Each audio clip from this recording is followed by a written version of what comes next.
Europe 1, 7h19. Patrick Cohen, vous recevez ce matin le secrétaire général de l'UFAP-UNSA, le syndicat majoritaire de l'administration pénitentiaire. Bonjour Jean-François Forget. Bonjour. Merci d'être en ligne avec nous. Quel est le climat ce matin dans les prisons ? Écoutez, il est extrêmement tendu, tel que notre condition de travail. Voilà, ça va être aujourd'hui une journée compliquée pour l'administration pénitentiaire. Colère alimentée par des agressions à répétition, hier soir encore à Longnes dans le Pas-de-Calais. Des agressions qui sont liées au mouvement des gardiens ou c'est une coïncidence ? Oh, c'est des agressions qui sont mises en lumière par le mouvement et le relais médiatique, mais qui sont notre quotidien malheureusement. Alors la ministre Nicole Belloubet a annoncé dans la nuit une reprise du dialogue avec les syndicats dès aujourd'hui. Que réclamez-vous aujourd'hui précisément ? Les 1100 recrutements promis n'étaient pas suffisants, Jean-François Forget ? Ça ne s'arrête pas aux 1100 recrutements promis, ça ne va pas assez loin pour nous concernant la prise en charge des détenus radicalisés. On réclame toujours ces établissements spécialisés. Et on n'a aucun engagement là-dessus, ça freine des cas de fer. On n'a pas suffisamment d'éléments et d'avancées concernant la gestion de nos établissements sur le plan sécuritaire. Un retour de l'ordre en détention s'impose, donc il y a matière à clarifier un certain nombre de propositions qui étaient faites de façon plus ferme. Et puis, il y a une demande qui est celle légitime des personnels, d'une revalorisation de leur salaire et donc de leur rémunération. À ce titre-là, nous attendons un effort important en termes d'indemnitaires. Et nous, depuis le départ, on réclame aussi un point sur l'attractivité de nos métiers pour pouvoir mieux recruter nos jeunes collègues, parce qu'aujourd'hui, c'est pas franchement flambant, quoi.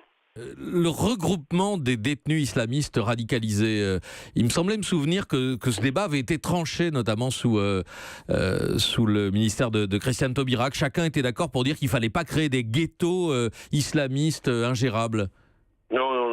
Il n'y a jamais rien eu de tranché à notre niveau entre cadres politiques peut-être. En tout état de cause, nous, on ne parle pas de regroupement. On parle d'isolement total, d'étanchéité de ce type de détenus avec le reste de la population pénale et pas de regroupement de ces types de détenus. C'est pas parce qu'on les mettrait dans différentes prisons de très haute sécurité avec les moyens adéquats, le nombre de personnels formés pour les prendre en charge, qu'on les regrouperait. Ça voudrait dire qu'on les laisserait ensemble. Il faut aussi qu'ils soient séparés les uns des autres. Donc c'est de cela dont il s'agit. Et au niveau de l'administration pénitentiaire, ça n'a jamais été tranché avec les syndicats, bien évidemment. Nous, on a une demande et une exigence.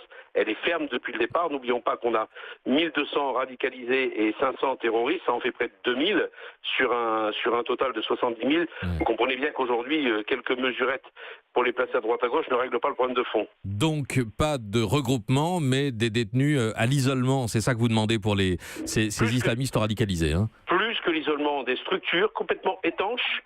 L'isolement que nous avons aujourd'hui vise à d'autres prises en charge de détenus. Nous avons besoin de ces quartiers-là pour gérer nos détentions au quotidien.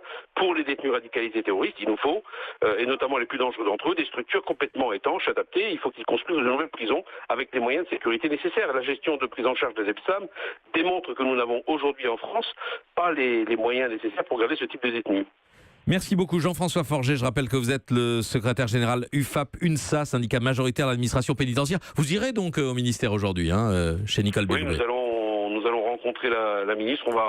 On va écouter ce qu'elle a à nous dire, parce que pour ce qui est de notre côté, on lui réitérera si elle a oublié nos exigences, parce que ce sont toujours les mêmes depuis le départ.